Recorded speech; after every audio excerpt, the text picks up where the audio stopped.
Let me welcome everyone who has joined us tonight on the San Diego Explorers Club webinar.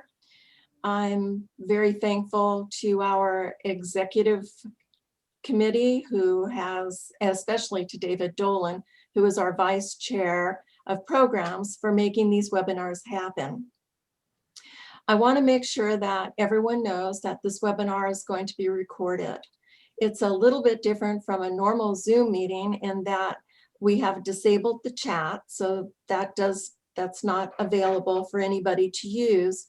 But we have a Q&A, and I really welcome anyone who has some questions for David, for Jeff, for Scott, and David will be introducing everybody in just a second, that you go ahead and make use of the Q&A. And just in case y'all don't know me, I'm Char Glacy, and I probably should have said that right in the beginning, and I'm the new chapter chair of the San Diego chapter of the Explorers Club. So David, let me turn it on over to you and we can get this rolling. Great, thank you, Char. And Char has become the Zoom guru for our chapter. And we all have been learning this new technology. Well, we're just very pleased to welcome everybody to this program, and particularly with our special guest, Scott Hamilton, who will be introduced later. But I'd like to welcome Jeff Blumenfeld. Interesting enough, I'm here with Nancy Ninow in San Diego. And in 2013, Nancy sponsored and hosted Jeff for a book signing for his first book, Get Sponsored. And I wasn't at that particular event. We weren't quite an item there, but I did later on, I read his book, and then speaking with Jeff and the advent of his new book about his working as a volunteer internationally, I was so excited about that. I said, Nancy, I will have a reprise of a book signing at our house. We'll get lots of people here, and then well, you know, everybody knows what happens. We, with the pandemic, we just have put a stop to that. But we still want to welcome you to our home someday, Jeff. We will still have another book signing. So for everybody who buys a book online, we'll have you. Then you can inscribe it at that point. Jeff is actually. I'm closer to you now. I'm in Boulder, so I'm halfway there. Yeah, absolutely. So yeah, he was in Connecticut before, and New York. So Jeff is he's like a really interesting guy. I've so enjoyed getting to know him. Many of us know him because he's the editor of Expedition News, which goes out to over 10,000 individuals in different shapes and forms. I was privileged to be quoted by him. Actually, my quote might actually get me sued because I disparaged a particular individual who was a spoiled brat mountain climber. But be that as it may, I just read that publication every time it comes out. I hear when's coming out tomorrow, so I'm going to be up all night just waiting for that to come. But seriously, it is really interesting. He does get some inside information about stuff that nobody else gets, not Outside Magazine and not even the New York Times. So if you don't subscribe to that, do so, and just Google Expedition News, or maybe we could share it with Jeff. You could say how people can subscribe. Yeah, I don't want to do a long introduction of Jeff because you've seen the flyer and so forth. You've seen that he is the founder and president of Blumenfeld and Associates, public relations and venture marketing agency. He's now based in Boulder, which is very mountainous and very appropriate. He's working for companies ranging from Eddie Bauer, Lands End, Lakey, Michelin, Orvis, and I guess you could probably name a big time mountain climbing company or something related, and he's probably had some association with them. He also does a lot of work behind the scenes that you'll never know about. For example, He's a member of the Flag and Honors Committee of the Explorers Club, the committee that of distinguished explorers that decide on who gets particular awards and also which expeditions are honored with carrying the Explorers Club flag. But I would encourage you, I hope you start to speak a little bit about your first book, Jeff. Get Sponsored is not only talks a bit about how to get sponsored for an expedition. I wish I had read it years ago. I would have, well, been more successful in that area. But in any case, it's not only the story of how to get sponsored, and it's a story of his journey in that, but it's also a story of mountaineering and exploration for the last 30 plus years, because he's been associated with all these incredibly explorers, legends. And so anyway, get that book that I give a lot better bio for him. Now, tonight, he's going to especially talk about his new book called Travel with a Purpose, a field guide to volunteerism. And this is a book that's very close to my heart. Let me say, when I was 17 years old, I was in my high school Spanish class in Santa Barbara, California. And one of my classmates came back from volunteering in Honduras, vaccinating children against various diseases. And he talked about this group called Amigos de las Americas. And it's a humanitarian group, and Santa Barbara had a chapter. And I volunteered, I signed up. Every week we trained on how to give inoculations. We trained in Spanish, medicine, and so forth. We even learned how to give inoculations, first to oranges and then to each other with saline solution. And then I went to Guatemala. And as a 17-year-old, that was a life-changing experience. I went on, got a master's in public health. Essentially, that started a whole incredibly fulfilling life, which basically this book talks about. And so, and what I like about the book is that it really puts the whole volunteer work international in perspective, because there's a lot of ways to do it the wrong way, and I've observed that. I think I've mostly done it the right way, but this is the textbook on how to proceed. And finally, let me also say something else. When I started working with Amigos, we had a lecturer named Dr. William Van Valen. Bill Van Valen was a physician who ended up volunteering with Dr. Tom Dooley in Southeast Asia. And he came and lectured to us, told us stories. I read his books. And one of the quotes in Tom Dooley's books, that he was this incredible humanitarian medical missionary.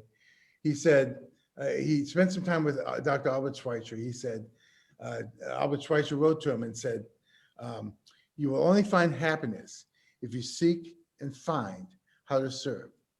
That has become very much my life motto. And fast forward to tonight, we have Scott Hamilton joining us later, and he is part of Dooley Intermed, as in Dr. Tom Dooley, and he can speak a little bit more of that. But listen, I am so excited about tonight. I'm going to shut up because I really want to hear what Jeff had to say, and so do all of you. But yeah, this book is one of the best I've read in the last 20 years, because it gets to really my life story, but it actually puts it into a logical sense. Mine was a little bit more mixed up, but this, I would say, start with this so you don't have to reinvent the wheel. Jeff, tell us about how we can travel with a purpose and how we can get sponsored and go on wonderful expeditions. Thanks. I'd like to take you all on the journey which helped me discover the benefits of voluntourism and how to lend a hand wherever you go. You know, I've given book talks like this to a number of lay groups. This is a little different for me because it's like talking to family. And I know a number of Explorers Club members have written their own books. I have always wanted to write a book, and I didn't know how to proceed on that until I'm at a conference in New York City about 10 years ago. And this guy walks by, and I chat him up, and I say to him, well, what do you do? And he says, he's a book agent. And I say, oh, great. a book agent, I really want to write a book. And he says to me, yeah, yeah, I hear that a lot. What's your book going to be about? And I said, well, my book's going to be about a guy who wants to go to Antarctica and climb a mountain named after himself. And the agent's going, what else? And I said, well, it's going to be about a guy that wants to set sail at sea and stay at sea for 3 years straight. And the book agent says, all right, fine. Write a book proposal for me. And I said, well, I don't know how to write a book proposal. And the agent says, well, buy my book. And I said, well, what's your book? Book proposals that sell. So I have to now buy his book in order to write my book proposal. And I take lots of notes. And 3 months later, I go back to him and I write the proposal. He pitches it to editors. And that is my intro. And that launched my career in book publishing. And this was the first book. I'll talk a little bit about this a little bit later. And then the book we're going to talk about today would be Travel with Purpose. So also by way of introduction, I'm privileged to be the chairman of the Rocky Mountain chapter for the club. So there are 33 chapters around the world. I'm privileged to be actually one of the largest geographically, not population-wise. Well, we have 150 members, but we're in 5 states from the Canadian to the Mexican border, which is a little tough picking a location for dinners. Actually, not this year because we're having no dinners. We're all on Zoom. By the way, are these the picture phones that I saw at the World's Fair? No, I guess it's just Zoom. So my love of exploration and love of helping explorers generate sponsorship started with this guy. He calls me up on the phone one day and he says he's Norman Vaughan and he wants to climb a mountain in Antarctica named after yourself. And I said, well, how does that happen? And he says, well, I was the last surviving member of the Admiral Byrd's 1928 to 1930 expedition. And Norman Vaughan, over the course of many years, at the age of 88, gets enough sponsorship. You can see his patches there from FedEx and Prodigy and Eagle to be able to launch an expedition to climb the mountain in Antarctica named after himself. When he gets to the top, that's Norman in the middle. That's Vern Tehouse on the right. That's his guide. And on the left is his wife, Carolyn Muggy Vaughan. And Carolyn's 38 years younger than Norman is. I said, Norman, your wife is 38 years younger than you are. What's going to happen when there's a death? And he says to me, I'll find a new wife. I said, great, Norman. Well, he climbed Mount Vaughan, a mountain named after himself. You can learn more about him, normanvaughan.com. I'm actually working on a screenplay about mostly about his war years. At which time he rescued a Norden bomb site from Greenland when 25 aviators crash landed on the Greenland ice cap. I get another call, and I was getting a lot of these calls from explorers and adventurers looking for sponsorship, and this is Reed Stowe. Reed Stowe is also another explorer that wants to do something that's never before done in the history of mankind. By this time, I'm going, yeah, okay, what's that? And he says he wants to get in a sailing vessel and he wants to sail for 3 years straight. Let's see if I get this going here. 3 years straight. And now he's 30 years older than his girlfriend at the time. They're now married. And there's something going on with these older explorers and younger women. But he set sail in a 72-foot gaff rig schooner called the Anne, named after his mother. And everything's going fine until day 15. On day 15, the front of the boat, the bowsprit, hits a container floating in the water, and that breaks off. So he picks it up, puts it back on. Day 306, his girlfriend is violently seasick, incapacitated by seasickness. Only it's not seasickness, it's morning sickness. And she returns, he's still out there. On a day 457, she has his son back in Queens, New York. On day 846, he breaks the previous record for the longest solo voyage. And on day 1152, there's Reed coming into Sandy Hook, New Jersey. He had never seen his son at that point. There's a little boy totally freaked out, freaked out because, well, we might have invited just a few members of the press to record the activity. Another favorite explorer of mine was this beautiful woman, Barbara Hillary, who died last fall. Barbara came to me looking for sponsorship to ski to the South Pole. And I said, Barbara, you know, you're a little older, and you said you're a cancer survivor, you have an artificial knee, you're retired, you live at the last subway stop on the New York City subway system. I said, why should anybody sponsor you on your trip to the South Pole? And she says, because I just got back from the North Pole. And at age 75, Barbara Hillary raises it was a $44,000 trip to ski the last degree to the North Pole. 50% of that was self-funded. She got sponsorship from Buck Knives and Cool and Eagle, and she managed, and Smart Wool Socks, and she managed to pull it off. And there's Barbara Hillary, managed to ski the last degree, 69 miles to the South Pole, where she used those extra large bindings on her skis that fit the bunny boots. There is a pole at the South Pole, as we all know. And then she says to me, you know, I'm the only African-American woman ever go to the North Pole. And I said, that can't be. She says, prove me wrong. So I'm Googling like crazy. And it turns out there's no record prior to her expedition of an African-American woman reaching the North Pole. And now the fact that she's reached both the North Pole and the South Pole, she's become the first African-American woman to reach both poles. So this just shows at the age of 79, you could go into the record books.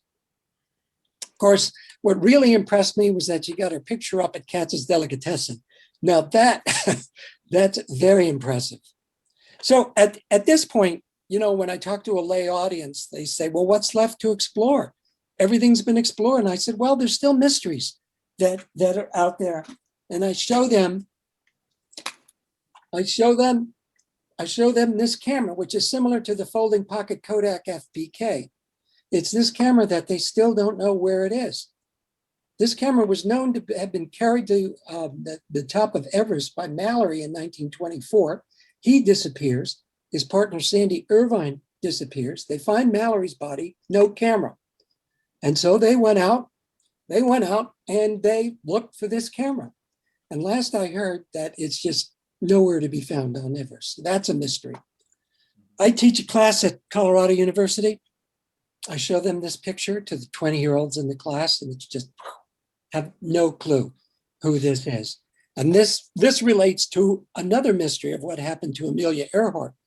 Bob Ballard went out in August of 2019.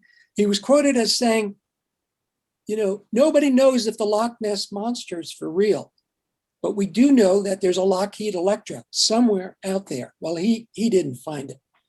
And the latest on this is they found a piece of aluminum which are trying to match to this patch known to be on the side of the Lockheed Electra. Only they don't have a picture of a clear photo of this, but they do have a film. And they're doing forensic analysis of the film to see at the very least that this aluminum piece found in 1991 could be a patch to her plane. So what really started me on voluntourism was the work I did with students on ice when we went to the Antarctic Peninsula. Many of you have been there for sure.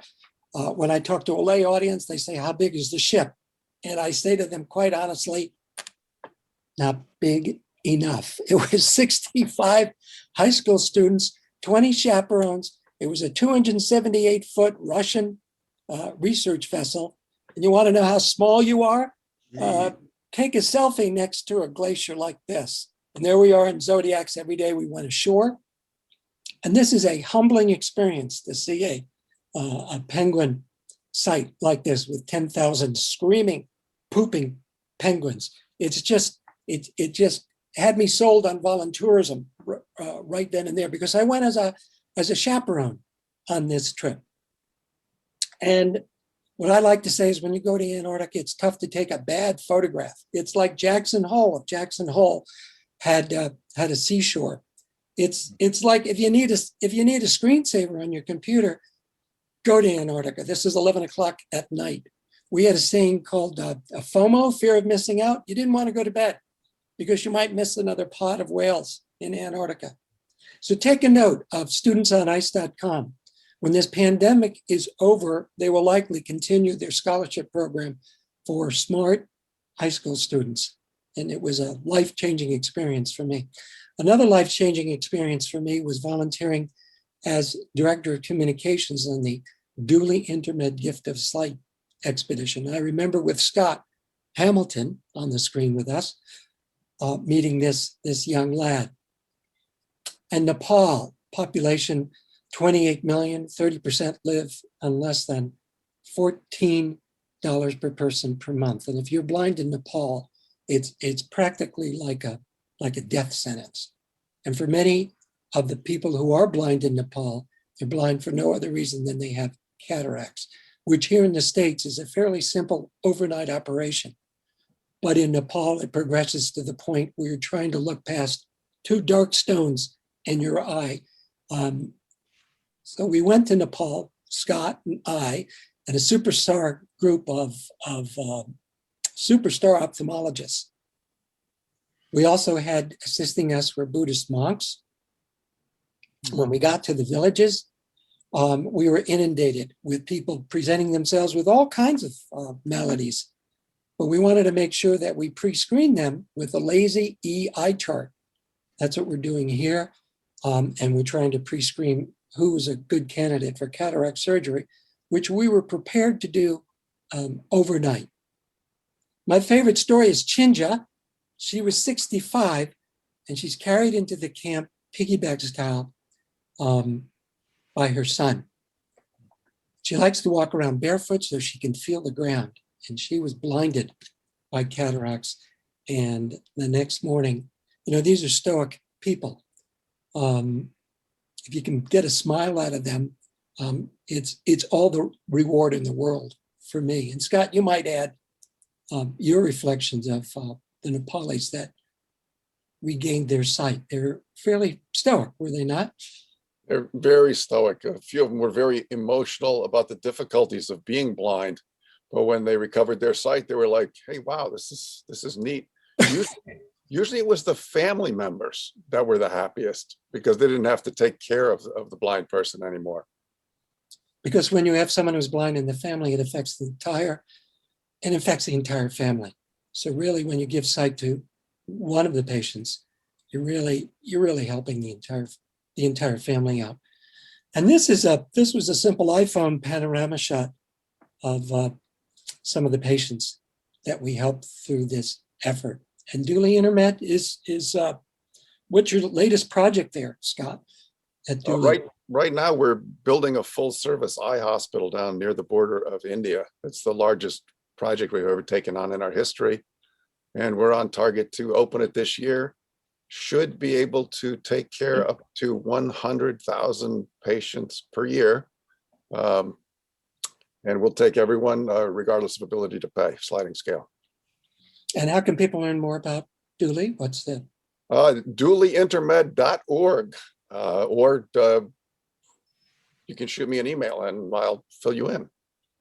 So Scott had been on many of these expeditions. This was really my first one. I said, Scott, there were no sheets in the bed. And he goes, sheets in the bedroom? You're lucky to have a bed. You're lucky you're not sleeping on the floor. So for me, it was way outside of my comfort zone.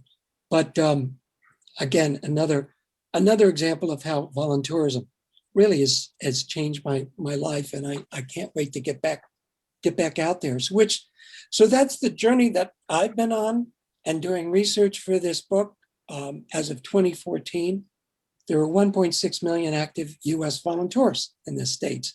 And they were spending, a year later, about $2 billion on voluntourism. And then look at this great fact that I found. This is now April 2019. Now, I remind you, this is about a year before the whole world came crashing down. But at that point, 1 in 4 travelers planned to get back on the go during their expeditions. And this story in the UK Independent, December of 2019, just about 2 months before the pandemic, talked about voluntourism on the rise. So I fully expect that this pent-up demand for travel will also lead to a pent-up demand for voluntourism. So how do you select the right project? Well, the Match.com, the Tinder of voluntourism, is Volunteer Match. The last time I looked, it had 120,000 volunteer opportunities here in the States. So make a note of volunteermatch.org. There are other groups that are out there called Pack for a Purpose. What a simple concept here. You have can you spare 5 pounds in your bag? If you say to them, you're going to Barbados, they say, great, here's what they need: sanitary napkins. Just bring 5 pounds of that. And bingo, you're a volunteerist. And that organization is called Pack for a Purpose. How about this idea? You're going on a cruise, you're going to Aruba. Instead of walking through some cheesy t-shirt shop, instead of doing that, tell this group called Hope Floats where you plan to be, and they'll say, great, take a cab to the Humane Society. They could use you for 4 hours, and then go back, play bingo, then go back to the ship and have a giant buffet. But for 4 hours, you are a volunteerist on that trip. There are other groups here in Colorado. There's one called Volunteers for Outdoor Colorado. You get your hands dirty. You work on building trails. I talk to a lot of Rotary clubs. They're quite proud about Shelterbox USA. This is sponsored by Rotary. This is brilliant.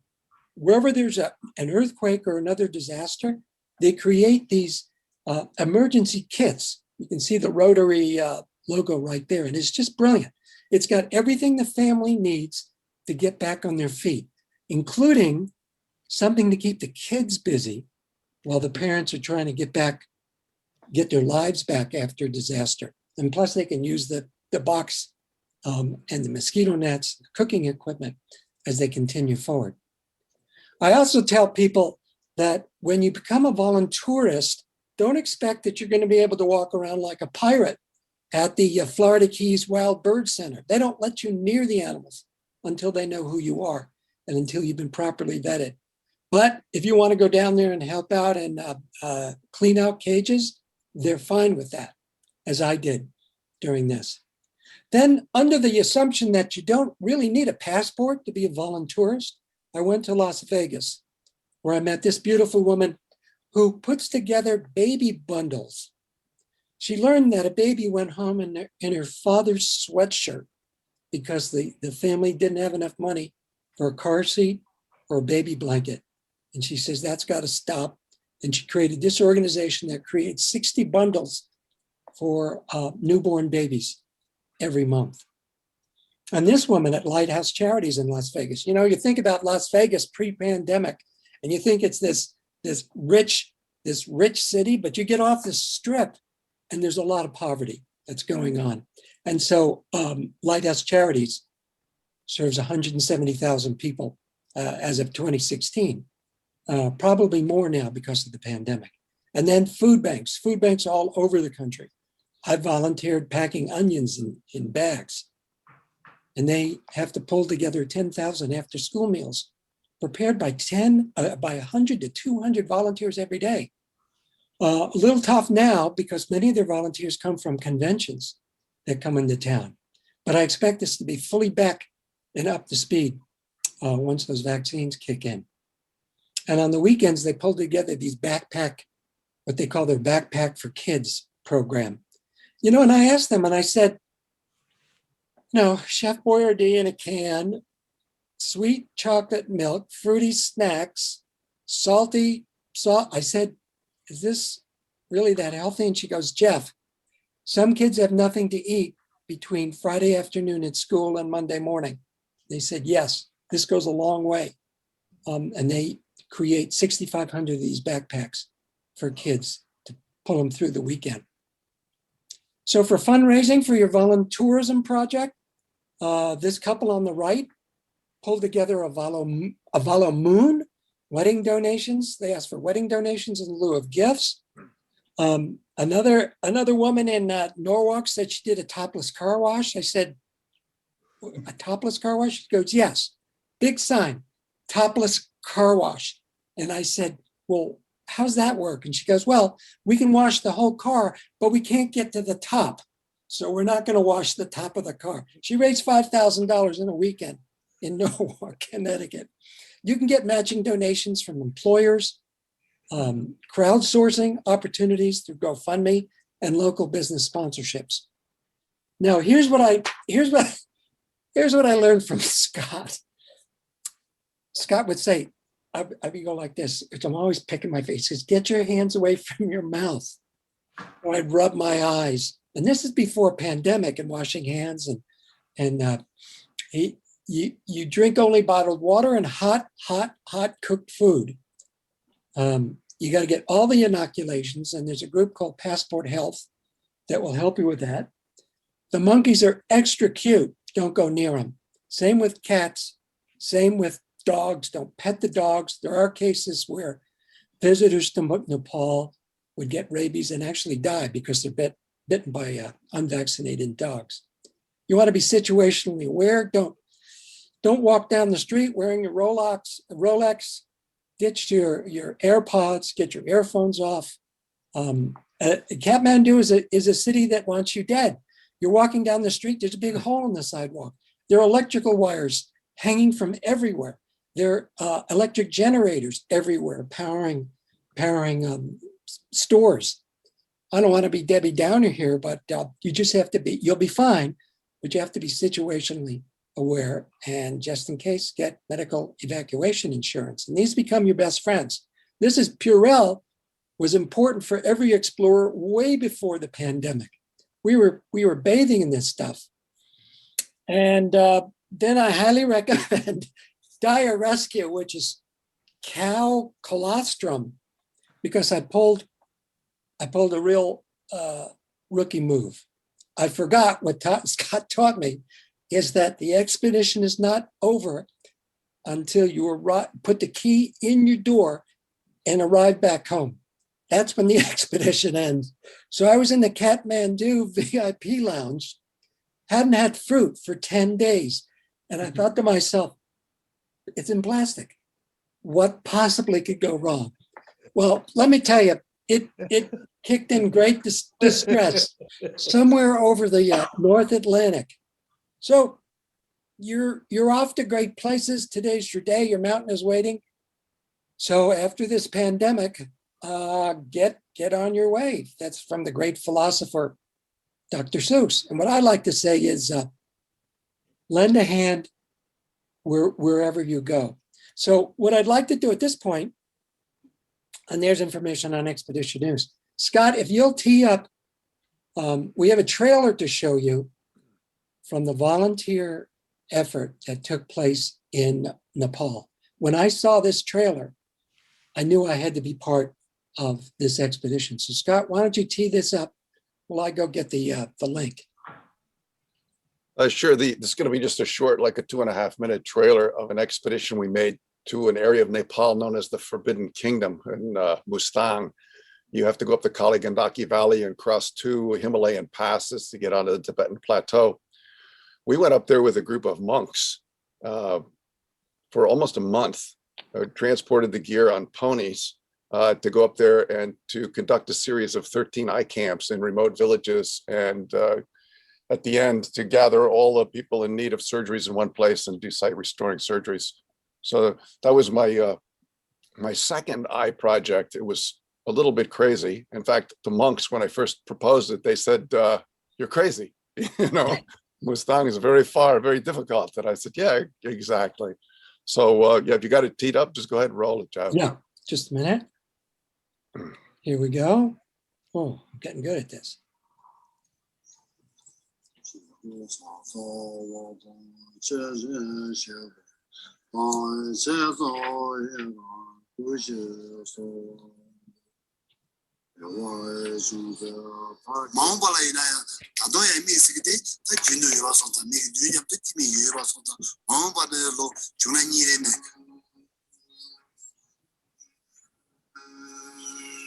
Well, Mustang, being one of the poorer and more isolated regions of Nepal, has very limited access to medical care of any sort and virtually no access to eye care. When you think about the realm of diseases and the problems they cause, having problems with your eyes losing the ability to see has a profound impact on your life.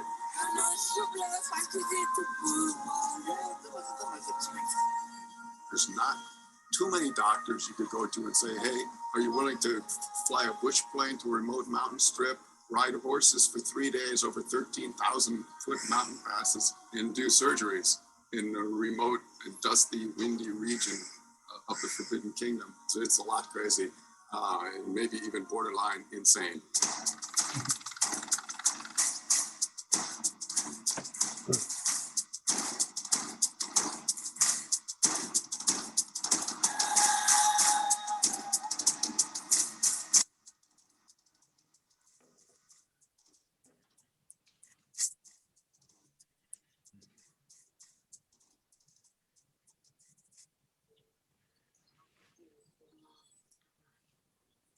Mustang is like Tibet 200 years ago.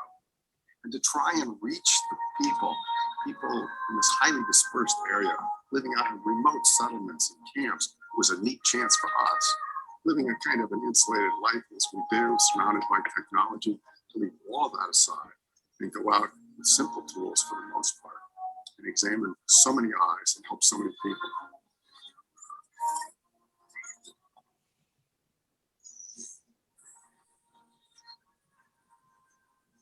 We can give people back the gift of sight. We change their lives forever.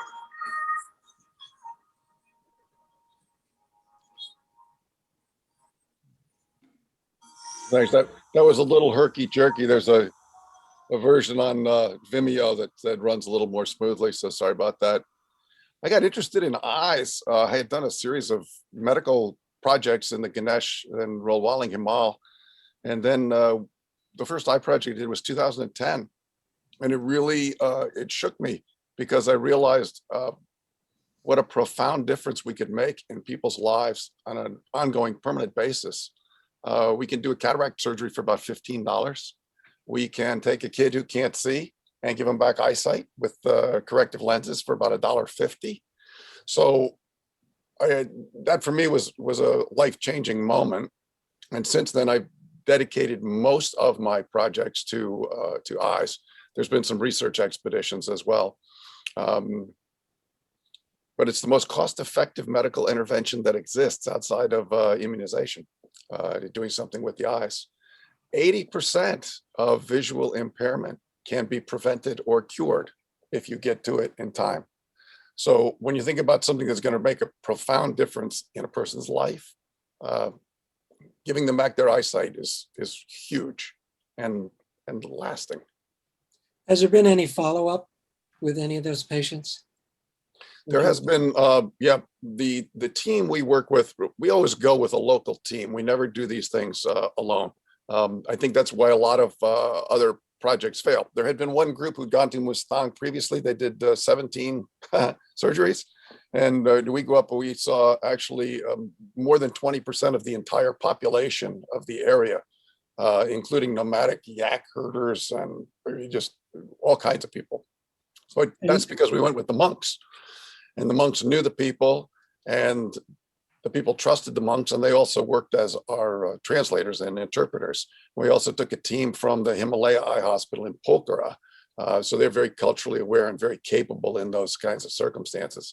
In fact, on that particular project, we didn't take any doctors from the USA with us, other than a general medical doctor. We didn't take any eye doctors. We used all local care providers. In this month's, What is one of the keys to our success? Yeah. in this month's Expedition News, I talk about mitigating risk on expeditions. So I had an experience in a four-wheel drive vehicle that where the water was coming up to the windshield wipers. Scott, I knew you had your filmmaker got hit by lightning or ground current. How do you mitigate risk? Well, in that one, when the lightning storm came in, I made sure I was completely on the mat. His tripod had rolled off his backpack, and it was next to his sleeping bag. So there was a big lightning strike very close by, and the ground current arced on the tripod and gave him a pretty good zap.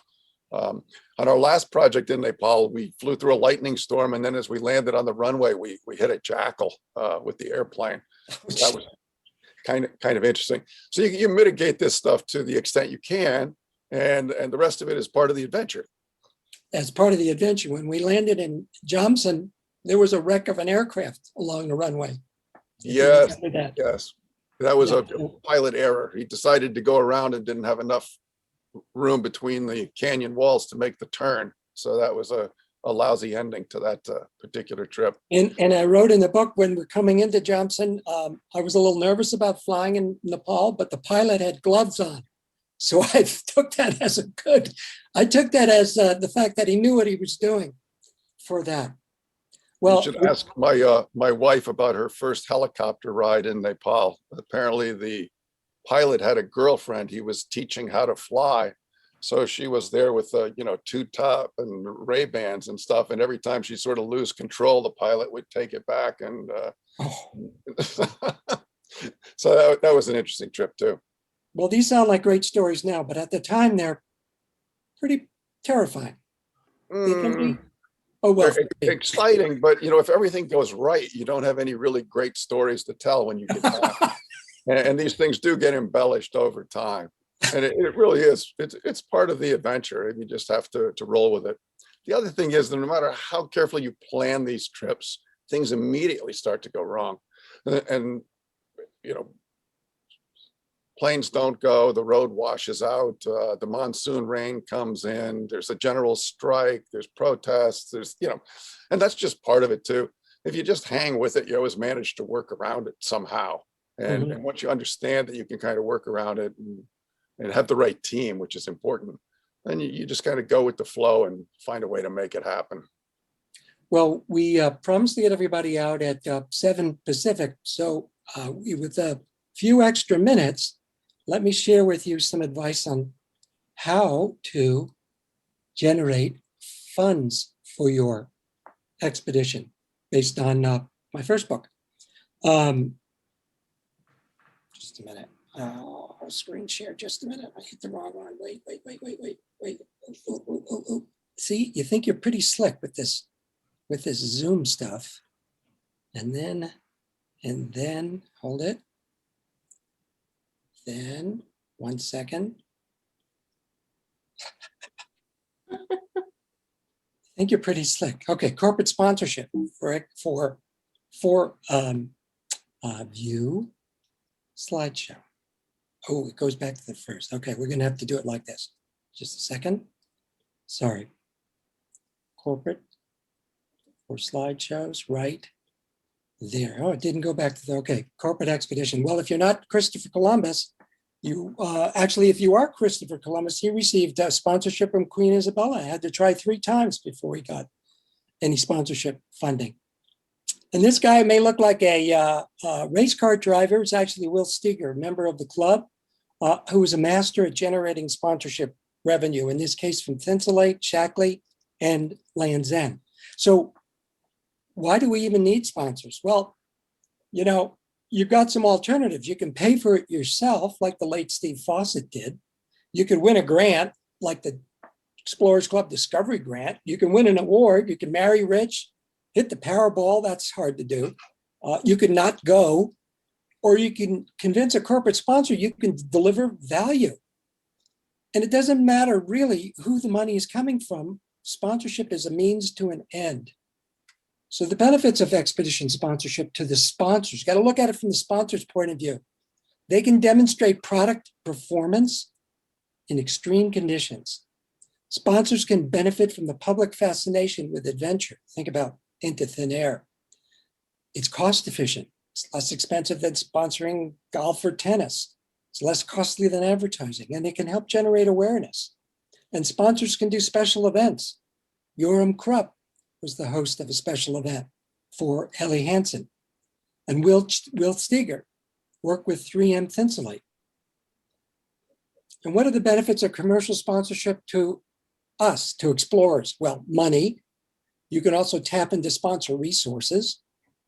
And major sponsors add credibility. They provide a halo to your activity. They can also help you communicate from the field with communications tech. And sponsor funding can certainly help increase the margin of safety for your trip. Now, where do you find sponsors? Well, you want to study endemic magazine advertisers. Those are the advertisers that you'll see in the outdoor retailer business and outdoor recreation, the people that are making backpacks and sleeping bags, camping supplies. So also consider the gear you need to take on your trip and who makes your kit. Study the companies that sponsor previous expeditions. Who's already sponsoring them? And then you can look at sponsorship.com, which is a clearinghouse for sponsorships. Where do you find sponsors? You read about them in Ad Age and Ad Week, and certainly Google. Shop at retailers, look for sponsor leads, look at the hang tags. Who's bragging that their parka went to the top of Mount Everest? You can go to trade shows once they're back after the pandemic with a video clip, with a sizzle reel right on your iPad as you make a pitch to somebody in a booth. And network. You know, your Uncle Vinny at weddings, bar mitzvahs, family reunions. Your expedition, just because you want to climb Mount Everest, doesn't really answer the so what rule. So you want to sail a Viking ship from Iceland to New York Harbor. How's that going to make news for your sponsor? Sponsors like Gore-Tex and Thinsulate and Mountain Hardware. You also, the sponsor has a responsibility not to send an explorer to their death. You got to demonstrate that this is not your first rodeo, that you've never climbed the mountain before and suddenly you want to climb Mount Everest. Savvy sponsors will want to know what your experience is. And they also want to know that you understand how social media works, that you're savvy about the web, that you've done public speaking, that you're good with photography and video, and if you're not, find a 12-year-old to volunteer for your team. Sponsors also want to know about visual identification. I've always been impressed with this photograph because here the North Face provided tents to the Trans-Antarctica expedition, and they put the logo on the inside of the tent, knowing full well that many photographs will be taken as the team is stuck in their tent during the day because of whiteout outside. So you cannot have too many logos, tents, sleds, baggage, caps. This is what I call a signature image. You can fill an SD card, many SD cards with images, but the sponsor just wants one signature image, one that says everything they want it to say in one photograph. And that's what we got for the DuPont company, this one picture. Well, is it commercial? Well, yeah. If you think this is too commercial, go back to that first slide where I said, pay for it yourself. This is what you do. See these logos on these explorers after the Bering Bridge expedition? They all say Thermax, which is a thermal underwear product from DuPont. And this photo was carefully posed for USA Today so that you could read Thinsulate on Will Steger's jacket. Then you want to make sure that you credit your sponsors through everything that you send out. Journals and blogs and Twitter and Instagram and Facebook and LinkedIn, logos on your homepage. You cannot thank your sponsor enough. And you want to emphasize the PR value.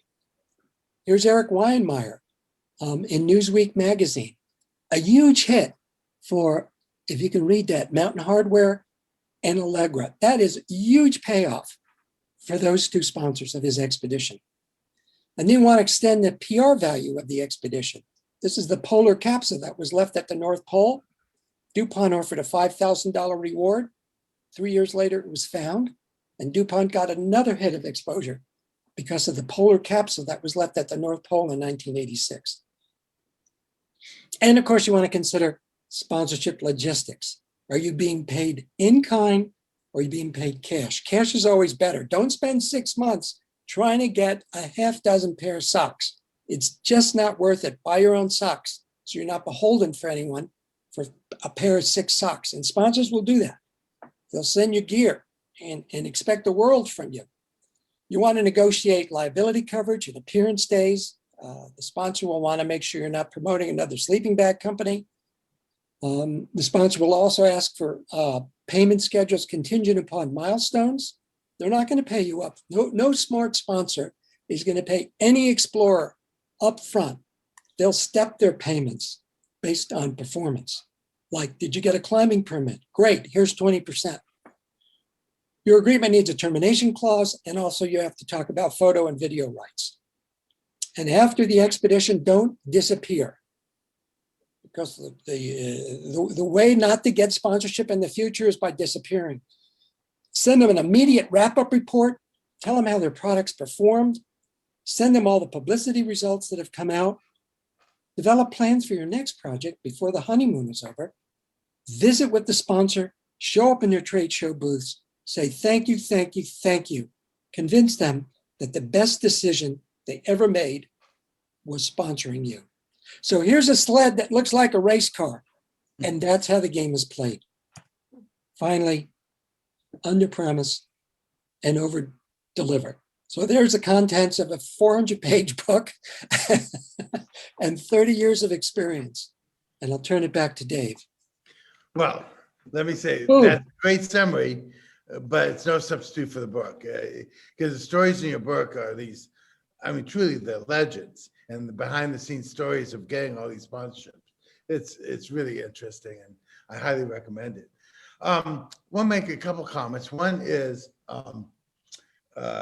in this pandemic time, we can't have the usual meet and greet and book signings and so forth. But if any of you buy any of Jeff's books, let me know. Send me an email, daviddolan@aol.com, and I will arrange for Jeff to sign a self-adhesive book plate. I found a source for that, because a lot of authors, John Grisham's using those even, you know, and we want to have a signed book. And then when we meet Jeff in person, he can do other doodles and maybe some drawings. So that's one thing.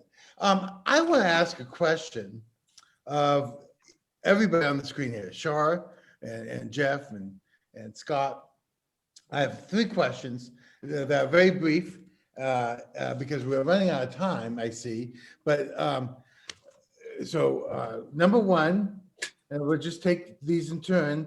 Who's your favorite explorer? Number 2, what's your favorite book on exploration? And number 3, what's your favorite personal expedition you've been on? And I know that's like choosing who's your favorite child, or, you know, like 5 or whatever. But my mother always told me I was her favorite, but I know she said that to all my other brothers. So, see, make a go of it. And Shar, let's start with you. Oh, great. So let's see. Let me see if I can even remember your question. So the first favorite one, expedition, favorite explorer, and favorite book Okay. on explorer. It doesn't have to be a absolute favorite, but one of your favorites. okay, so Shackleton Yes. would be my favorite, hands down. Book-wise, same. And my own personal expedition. Can I say 2? One certainly was counting albatross on Yes. Midway Island. Yes.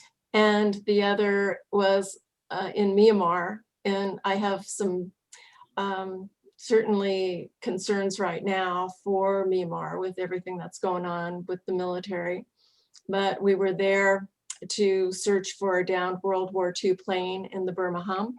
Mhm. And it was an amazing experience because we did it with a lot of the local, you know, Burmese people, and they were so gracious and so helpful. And it was a wonderful expedition. Mhm. Very good. So there's mine.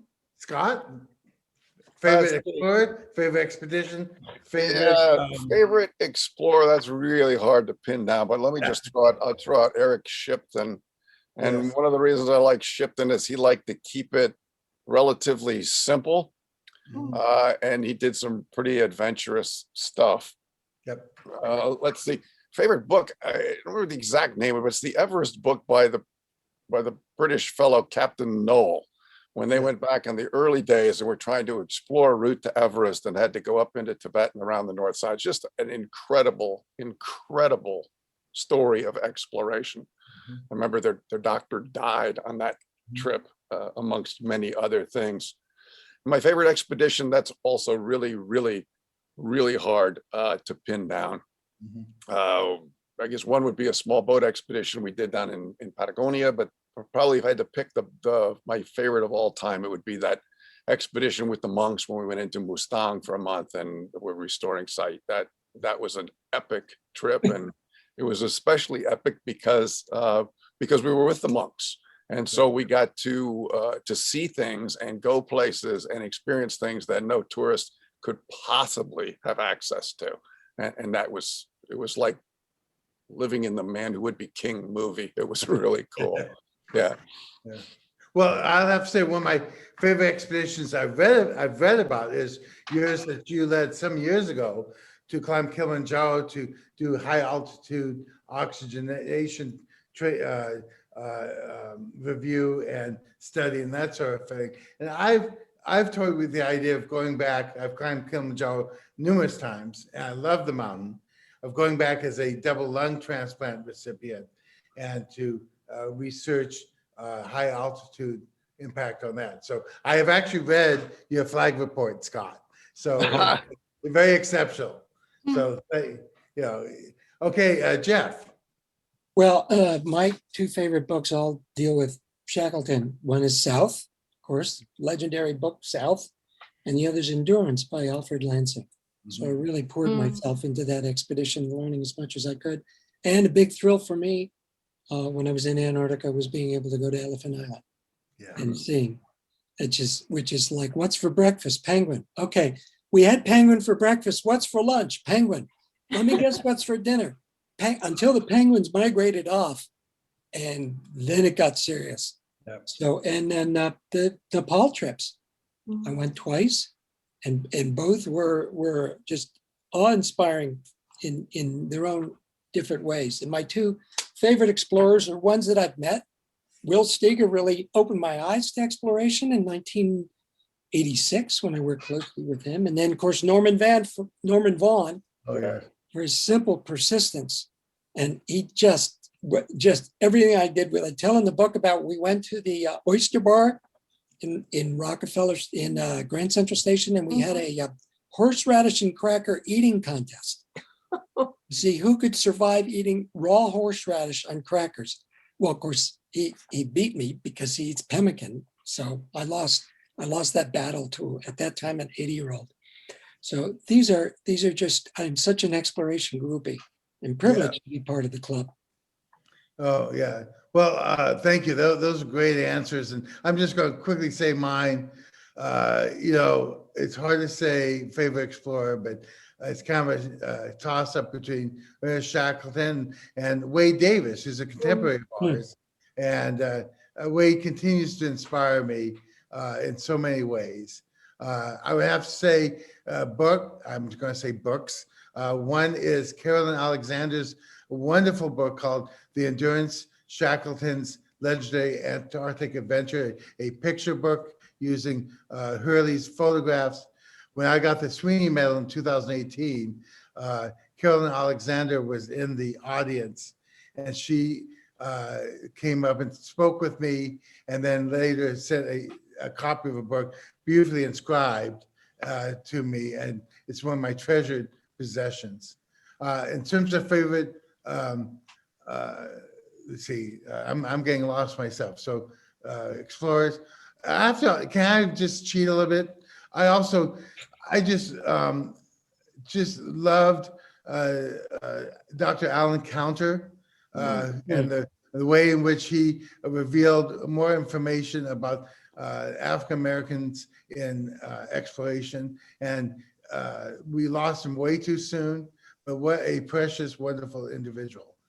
My favorite expedition was one that was fairly recent, a flag expedition to Namibia with my wife, Nancy Nenow, Tom Levy, a professor of archaeology and anthropology at UCSD, and Alina Levy and Dr. Laurie Marco, where we worked with the Cheetah Conservation Fund and did some amazing research on the history of Namibia and the heritage there. That's a long story. So I took a book, Explorers, and favorite explorers. Did I Well, get everything? you mentioned Wade Davis. I'm reading Into the Silent, which Oh is my a gosh. 600-page book. This is just going to blow you away. And his description of World War I and the slaughter by the Germans against the English is horrifying. And Yeah. you will never forget his explanation of the tragedy of that war. And the That's probably tragedy. one of the best written books. I remember I was in his home in DC as he was finishing it. He spent 10 years researching that book. Oh, And the footnotes alone are quite Yeah. amazing. And by the way, it's also available on Audible, which he reads. And so I joined Audible mainly to get that book for free. You get one book for free when you join. And oh my gosh, read the footnotes. They are amazing. the And footnotes too. Yeah. Yeah, it so- is a wonderful story, and Wade is a fantastic writer. And I think his whole premise on how the war affected the ability of the first climbers because they were able to really face death was a very interesting premise. Yeah, I'm hoping we can get Wade Davis for maybe our next Hmm. Zoom call here. We'll see. Fingers crossed. Before we close out tonight, I want to make a little quick shout out. I see that one of our listeners is Dr. Perry Clem, the professor of African and Oceanic and Native American art history at the State University of Northridge, California State University in Northridge. She's a tenured professor there, and she's just been elected a fellow of the Explorers Club. I know Shara Glacier, you co-sponsored her along with Rodney Mall, and even though she's still in that 30-day waiting period till it can be officially announced, but amongst friends, we can say, welcome Perry to the club. We look forward to not only having you engage more with all of us, not just on Zoom, but when we get together in person. And we certainly want you to do a presentation. So welcome, and we're excited for you to be here. Well done. So I think that is about a wrap. I want to, thank Jeff and Scott and David so much. Oh, wait, hold on. Oh, okay. Here we go. We're just bragging. We have the 100th anniversary flag. Yes. Mm. That's it. Bragger.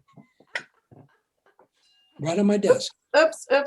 Anyway. Scott's looking for his. Yeah, mine's in the other room. We'll just leave it at that. I got one. And that was probably the best ECAD ever. Well, it was historic. It was. What a time. So look, we will make available you guys' emails and websites and so forth. Buy Jeff's books. They are, I mean, they have just really amazing. And I read a lot of books on exploration, but his books are fun.